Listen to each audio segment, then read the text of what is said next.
Forget the heat. Tensions between the young and the restless Chancellor Winters are boiling, and there is no cooler head, and they are actually in the right boat in the company. Just when some viewers thought that the conversation of Devon, Brighton James, and Lily, Crystal Khalil, with Mommy, Veronica Red, was the first cause of internal strife at the company, Jill, Jess Walton, calmed the waters. And Billy, Jason Thompson, pulled off a stunt that officially made the mother-son duo the aggressors in that corporate feud. Jill decided to give all her power in the company to Billy without informing Devon and Lily beforehand. To add insult to injury, she had Billy inform Devon and Lily. Since Devon and Billy have been like oil and water lately, letting Billy be the messenger wasn't the smartest decision on Jill's part. But Devon and Lily probably wouldn't have taken the news well, no matter who told them. Threatened and insulted, Devon and Lily call an impromptu board meeting without Billy on the May 16 episode of The Young and the Restless. Jill escalates the meeting, knowing it is being held behind her son's back, and is further angered when Devon breaks up the meeting to limit Billy's power.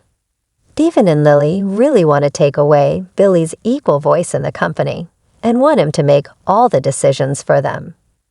If the sibling pair wanted to do anything about this proposal, and Billy didn't agree, his hands would be tied. We're not sure how Lily even thinks this is a good idea, since Billy is now technically her boss. But we digress. Fortunately for Jill, she doesn't have to call her lawyers to fight such a proposal, as Abby Melissa Ordway shockingly decides not to vote for Devon and Lily and prefers Jill and Billy instead. Her Uncle Abby doesn't think it's fair to try to take away Jill's power, and Billy can be so disrespectful to Jill. In the same episode, Phyllis, Michelle Stafford, talks to Daniel, Michael Graziette. In Crimson Lights, he is more disappointed with Chancellor Winters than ever.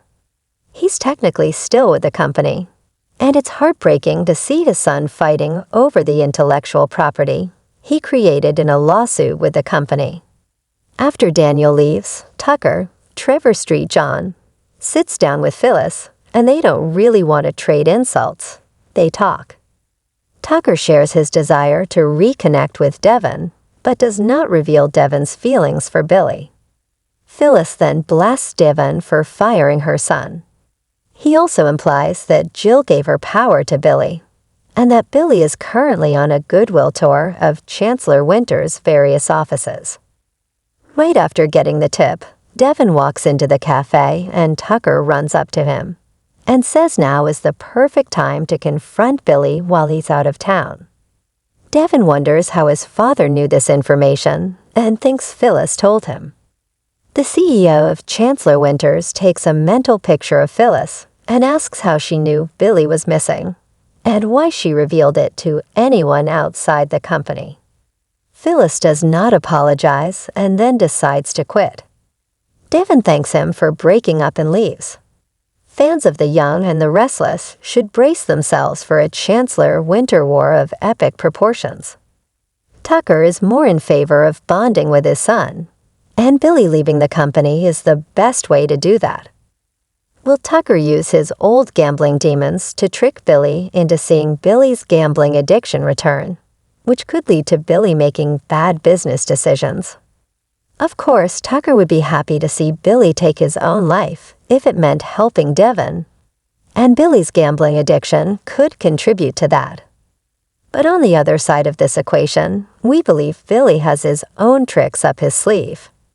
It's not hard to imagine him conspiring with Phyllis against Devon and Lily. Phyllis is an expert hacker and can do her share of damage to the Winters clan by fudging numbers, leaking private company information to the press, and even doing a classic frame-up to make Devon and Lily look bad, trying to dilute his power.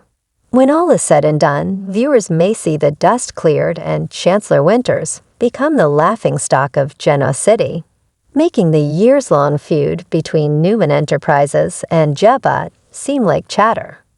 Maybe Mamie was right to want to separate Winters from Chancellor Winters.